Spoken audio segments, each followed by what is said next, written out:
Hello besties, welcome to another video. I'm going to be going through some questions that people submitted on Instagram or that I'm seeing a lot in my DMs to help out either if you're thinking about getting started reselling or you want to know how I got to where I am now, doing 40,000 in sales last year. So a lot of good information here. Let's jump in. Number one, where are you getting most of your sales from? Facebook Marketplace. For me, I love the site because low fees, they're only 5%, and I get a lot of quick sales on there. I'm not jumping through hoops on Poshmark where I have to share my items and then send out offers and they take 20%. So Facebook really makes it easy and I make more money there. Do you cross post? Yes. So I will create a listing in Facebook. I will copy the description, post it. I will open Poshmark. I will import the photos, paste the description from Facebook, and then fill out the rest of the categories.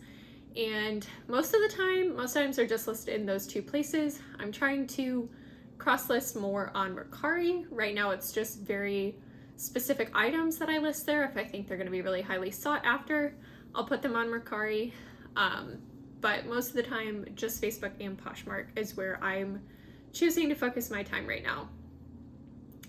How long does it take to start seeing regular sales? So this really depends.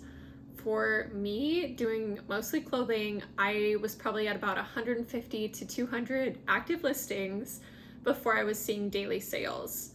So it's going to take a while to build up to that amount if you're only listing 5 items a day, but over time, that's when you really, I think importantly, you learn what people are going to want to buy and what price they're going to pay. And once you have those two things down, sourcing becomes easier, listing becomes easier, and you can post more items faster if you're not having to search comps for a long time and really try to figure it out that way. So as you put in more time, you become more efficient and it gets easier.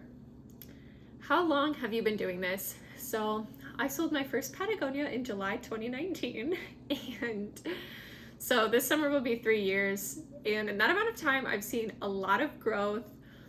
I know I made an Instagram post before, but Goodwill had me do a guest blog post. Many Hands had me do an Instagram takeover for them. Amber Resells and the 5 Resellers both had me guest star on their YouTubes. So yeah, it's kind of been crazy how much everything has grown since then, and I didn't make an Instagram account right away. It was probably a year and a half in. I don't know. You can scroll through my Instagram to see when it was created. But at first I really just wanted to focus on reselling, and I did follow a lot of resellers to learn from them, but creating an Instagram account it's not something you need to do. How many hours per week do you spend sourcing? A lot. So if I think about recent weekends, I've been doing a lot of like sourcing trips recently, or just like spending a whole day sourcing. So like on a Saturday, I'll spend a good 8 hours sourcing, and then throughout the week, probably another 4 hours. So probably 12 hours a week of me like physically going into thrift stores. I'll like scroll on like Poshmark or Facebook and see if there's anything I want to source online, but that doesn't really take up any significant amount of time. So probably 12 hours sourcing a week. And then how many hours per week do you spend reselling? So if we figure 12 hours sourcing, currently I'm shipping 3 times a week. I used to do it like 5 or 6 days a week, and I realized that really wasn't necessary for me. But if you're trying to have a faster shipping time and you want your money sooner, more power to you. So let's say 4 hours a week spent like packaging items and taking them to the post office and then coming home. That gives me like 16 hours. As for actual listing, that's probably like an hour a day. I list every day or take photos or something related to that. So 16 plus 7, 23. So I'd say like 23 hours a week for the main business activities. I'd probably say like 20 to 25, just to give that a range depending on the week. You don't need to be doing that. Like, start small, start manageable. But for the point that I'm at, yeah, like 23 hours a week, I'm like, yeah, that sounds right. But also, that does not include any time spent on Instagram, like learning about stuff or watching YouTube videos or creating YouTube videos or creating content for my Instagram, because I consider that separate. Those are things where someday they will maybe make me money and they are fun now, so I will continue doing them, but they're not paying my bills. So for actual reselling, 23 hours a week. Some guy asked me that question on a date last night, and I just said a lot because I didn't want to like actually do the math. But yeah, what are your typical monthly profits? I should have looked this up. Here's my spreadsheet from last year.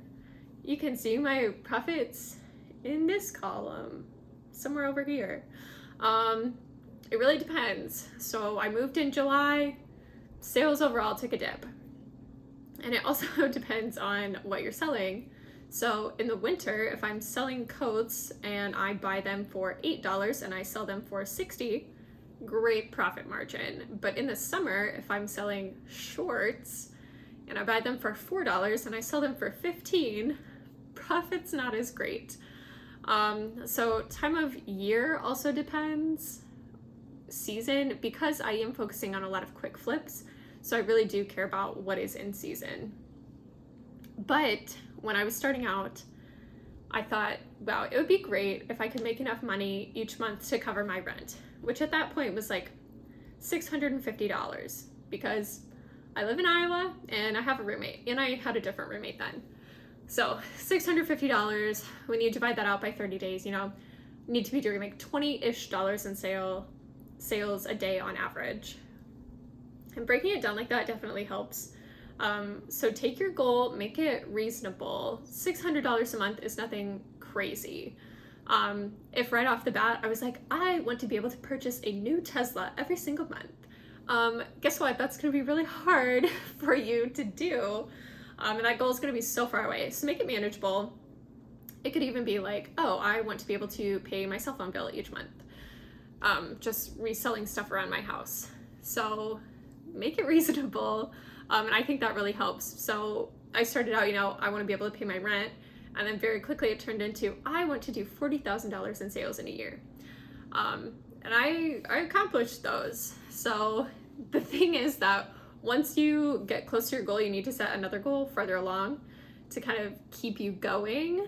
And I have not done that yet this year. It looks like I'll probably do around 40,000 again, but I really need to get my butt into gear to do that because it takes a lot of work.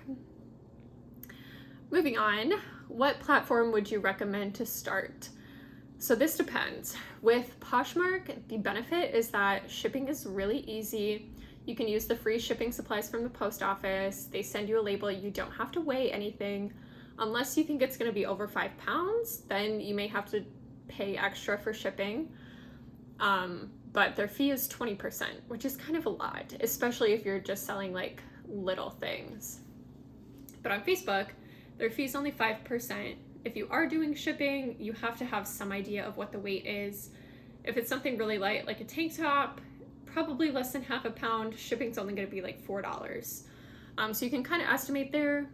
As you get farther along, I'd probably recommend buying a shipping scale if you want to continue with Facebook. That's a good investment once you're farther along in your business, but not something that you need when starting out.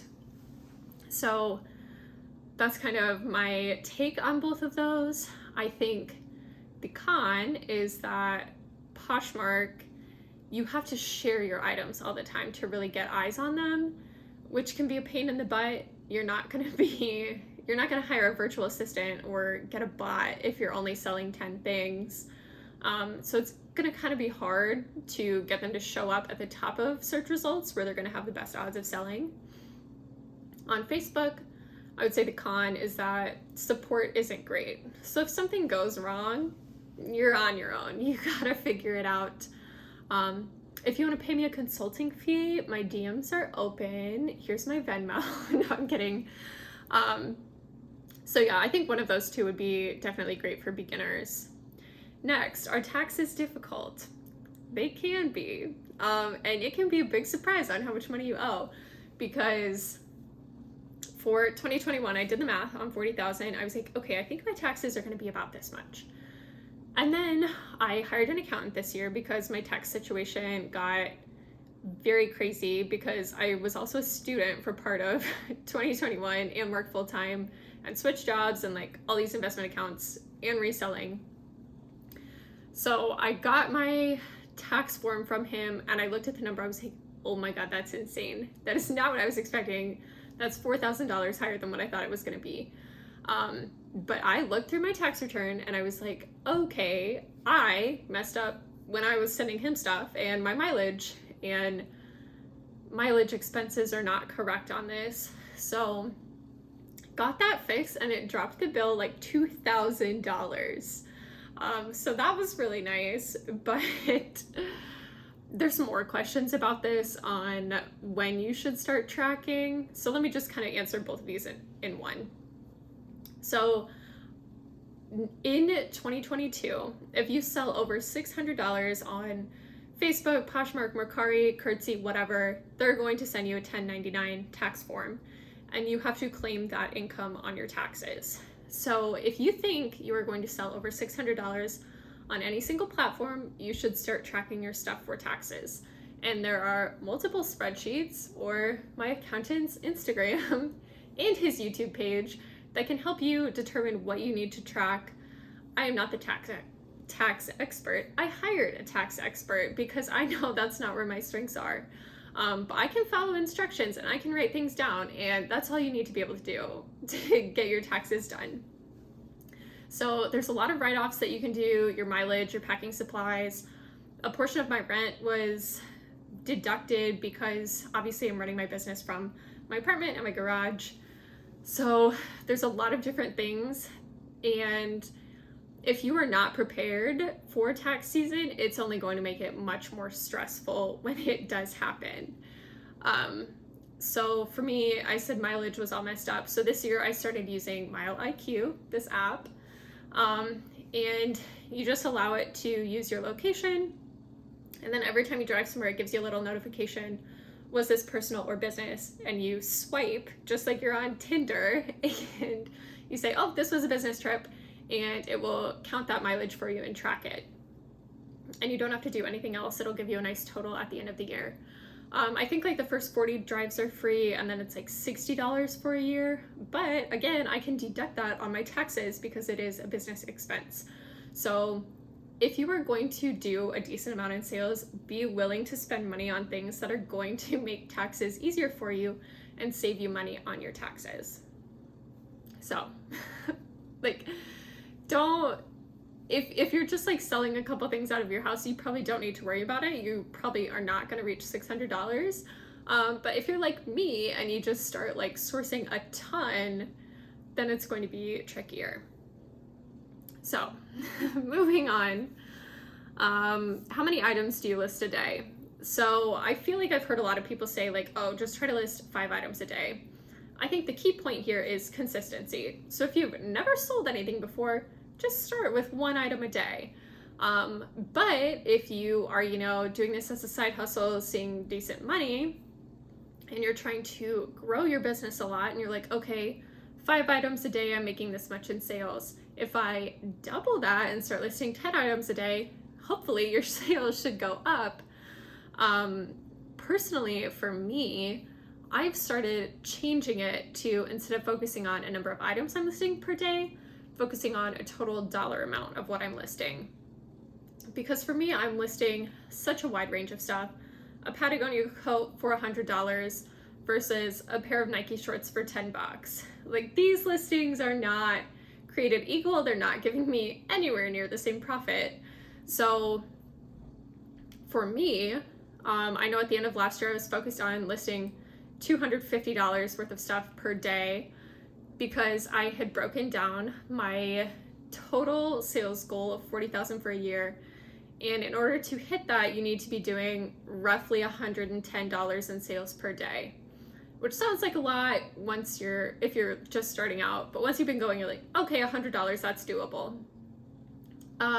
And in order to sell $110 of items per day, you need to be listing much more than 110 items per day, $110 worth of items per day, because everything that you list is not all going to sell. You need more than that to increase your odds of hitting that goal.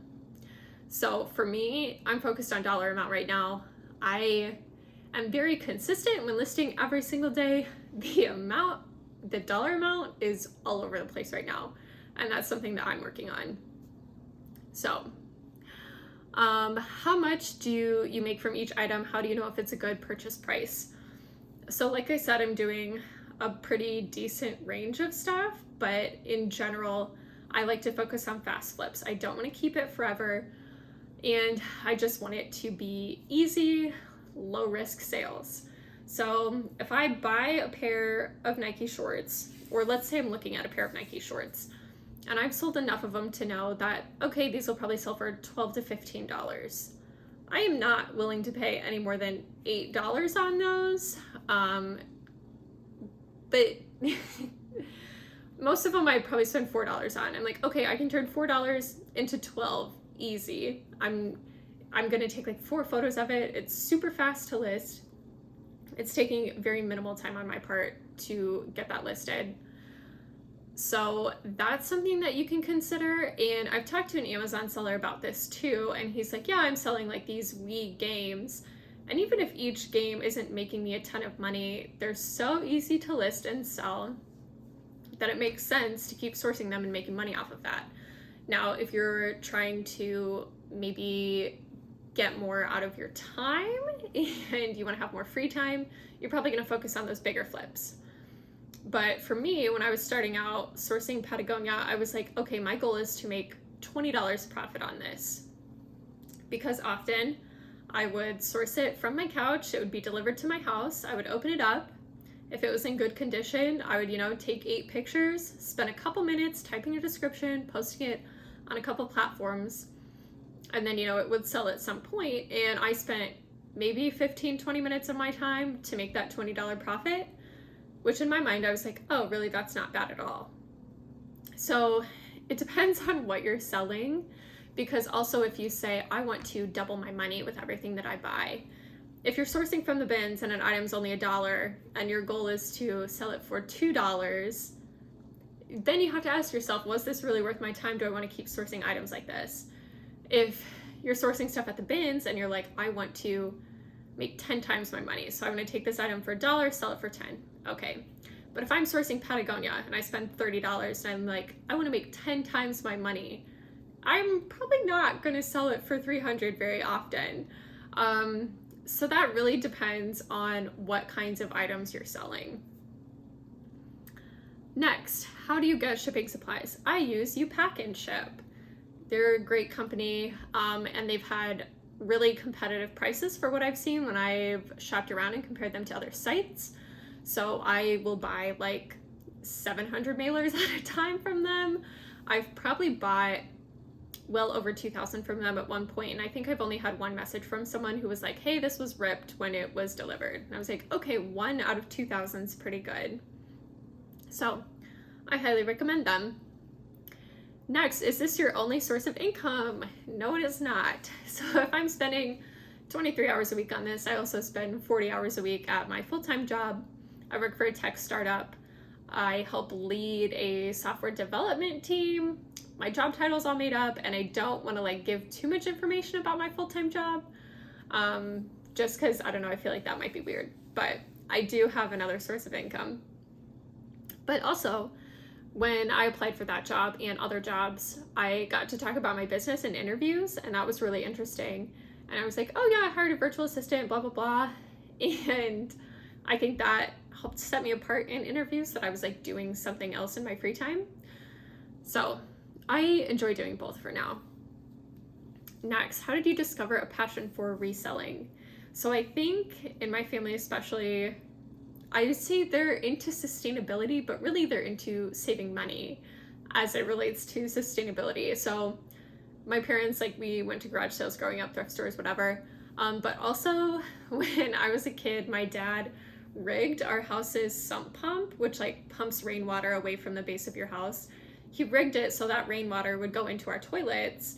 And it was like clear, you couldn't tell anything. And it reduced our water bill significantly as a family of 6.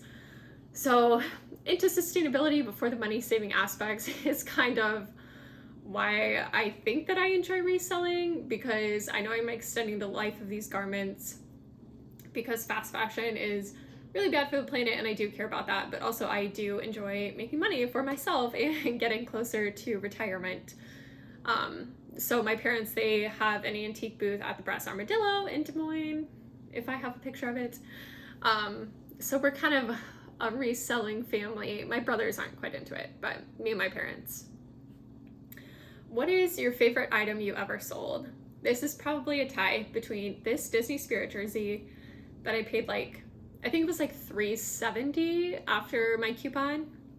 I sold it for $2.75 on Mercari. Within a week of sourcing it, I had already been paid out for it. That's how fast it sold. And then also this, also on Mercari, this Patagonia, this brown print was having a moment, very popular. It still is. If you ever find it, it's good money. I think I paid $30 to $35 for this, and it sold for like $1.99 almost immediately on Mercari. So those are my best so far. Mercari is great for me for those bigger flips because they do offer seller protection, whereas Facebook does not. There's a chance that someone could take that item, keep it, get a refund without ever having to message me. So I do enjoy Mercari for certain items. Next, do you promote listings? So I know on eBay you can promote listings. I'm not a huge fan of eBay at this point. I know other people are. As for on Facebook, I do run promotions often to get my items seen, and I was doing this a lot at the end of 2021 to reach my total goal and to get some older inventory moving. And then I kind of didn't do as many for a while, and I do think my sales saw a slight decline probably from that as part of the reason.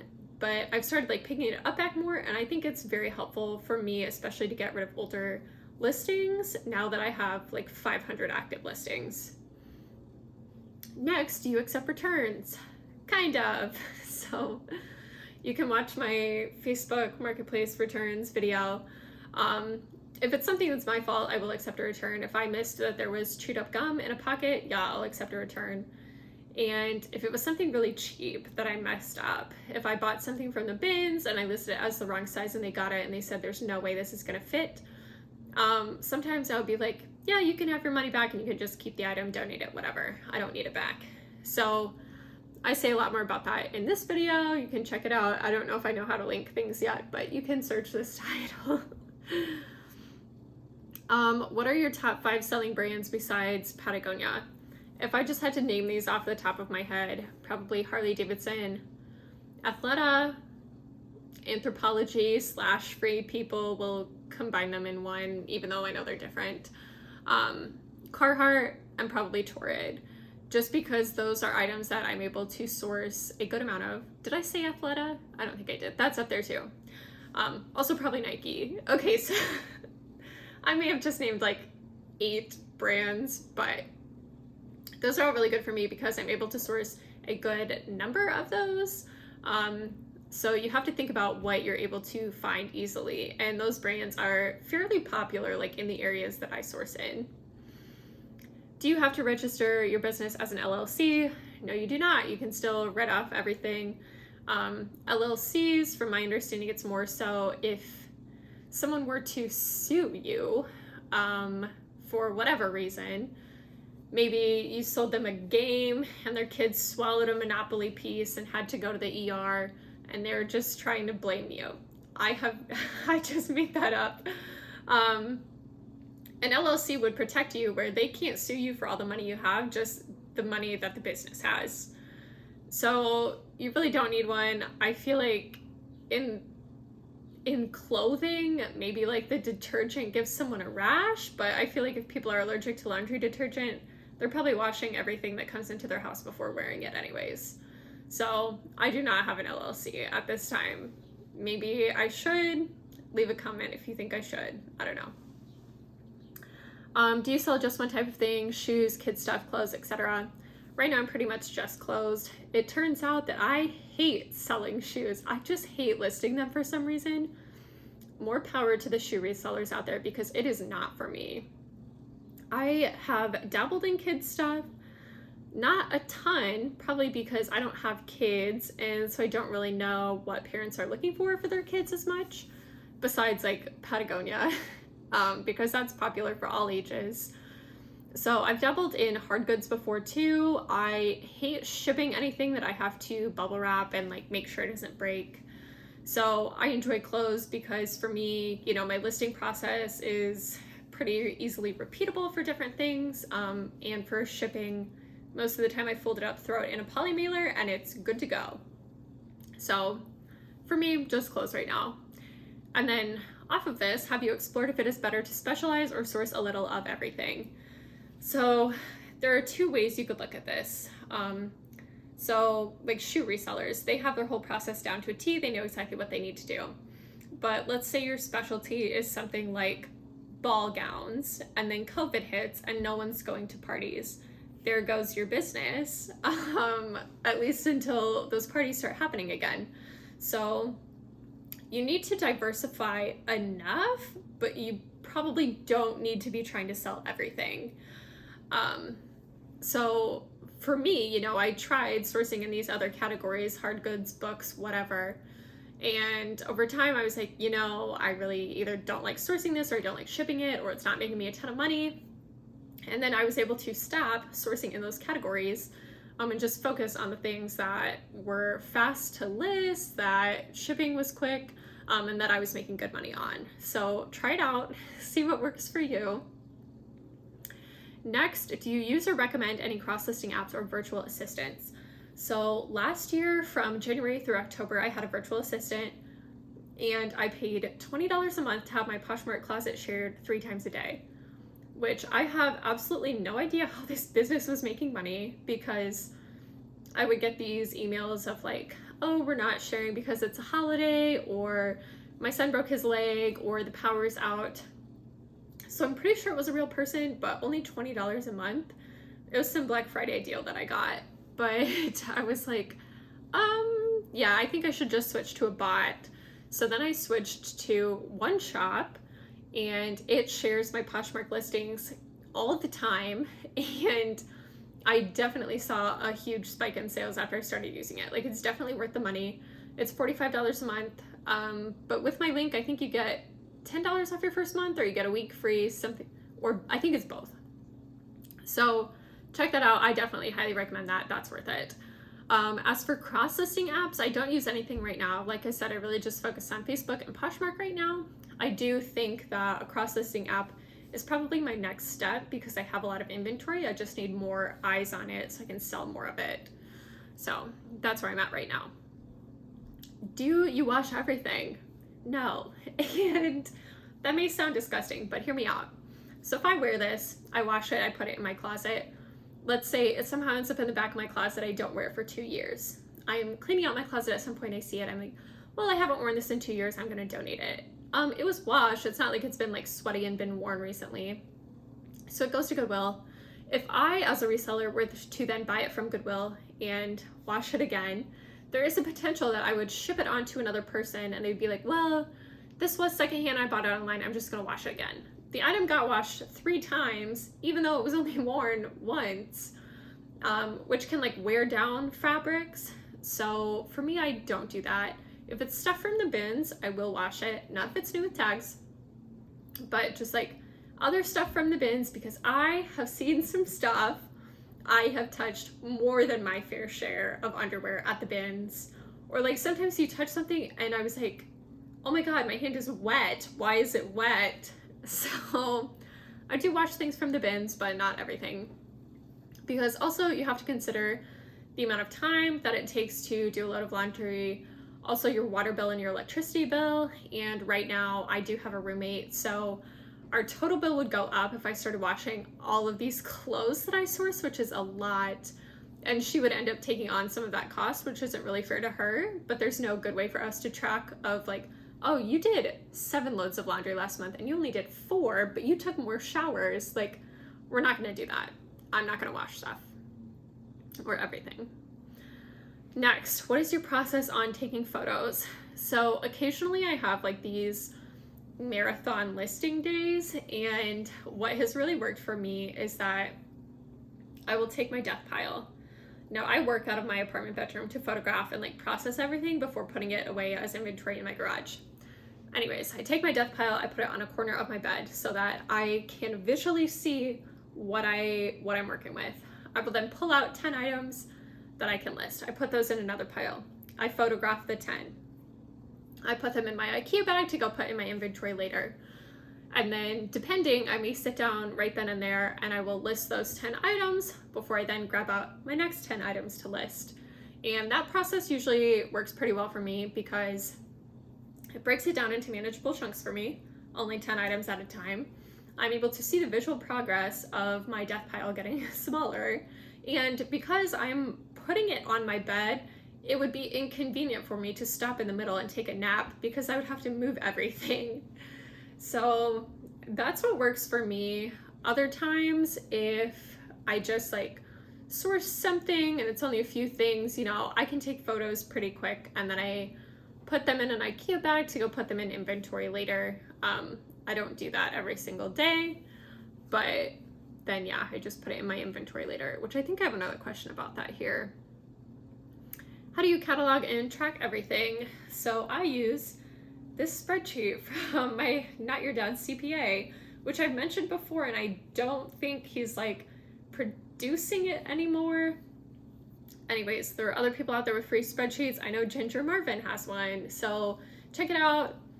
I feel like there's also someone else I know who has one. I'll put it here if I remember who it is, or if you have any other spreadsheets you use for free down below, leave a comment and people can check them out. Basically, or you could even build your own spreadsheet. You basically need like what the item is, when you bought it is important, maybe what platform it's sold on, for how much, and then there could be like an endless amount of categories that you want to do. Was shipping included? Was shipping not included? Anyways, I just like something simple and easy, so I keep using that, but I don't want to keep plugging it if people can't find it because I couldn't find it on the website last time. Anyways, moving on. Do you bag an item and then wait for it to sell, or do you toss it all in a bin and then bag it once it sells? So I think this is talking about how there are certain resellers who get those like clear Ziploc bags, and after they photograph an item, they'll put it in the bag and then put it in their inventory. And then when it sells, they either just put that Ziploc bag directly into the poly mailer, or they take out the item so that they can reuse that Ziploc bag. And if that's what this question is talking about, I don't do that because I have to spend more money on plastic bags, and I'm in this for the sustainability. I don't want to spend money on plastic bags, and it just adds an extra step to the process that I don't think is necessary. So for me personally, I take my items after I photograph them, and often I will just like roll them up, you know, like how you pack a suitcase, and I will put them like tube wise in a tote, so that for me, looking down at the tote, it's very easy to just select which one's sold. And then, you know, if I have other inventory, I'll fill in the spot later. So that's what I do. When it sells, I just pull it out and then go put it in a bag, because yeah, that's easy for me. That's what works for me. Find what works for you. Where do you keep it all? So I may have mentioned this earlier in this video, but I have a garage and I pay $90 a month, and it was definitely worth it because I have over 500 items. And if I was trying to keep all of those in my apartment bedroom or even my closet, it would not be good and I would be going crazy. So for me, the garage was definitely worth it. If you're just starting out, you could even just designate a small spot in your closet. Like, here's the stuff that I have listed and I want to keep it separate from everything else so that I know where it is. So your inventory kind of has to grow with you. As for in the garage, my totes right now are separated by style of item. So I have a tote for tank tops or long sleeve shirts or sweaters. And then I know when I sell a t-shirt, I just go to my t-shirt bin and it's in there. I'm not like specifically having to put any number of bin in my listings. I'm not worried about that. The issue is that now I have so many items where, okay, my hoodies bin is overflowing. If I start a second hoodies bin, do I separate these by color, by size? So that's something I have to think about now that I'm at this point.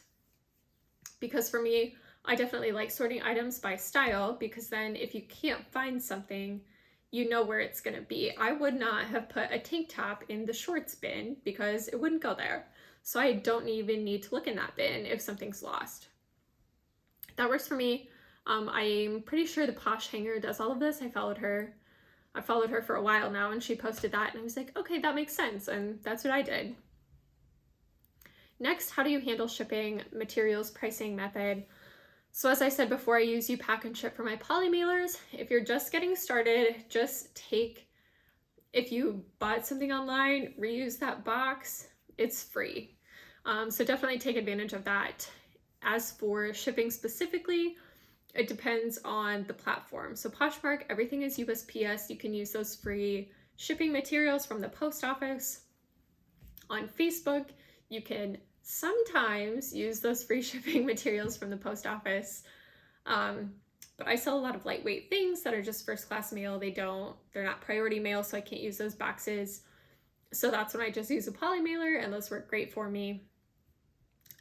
But sometimes on Facebook Marketplace, items that are like 2 pounds, it's cheaper to ship those through UPS.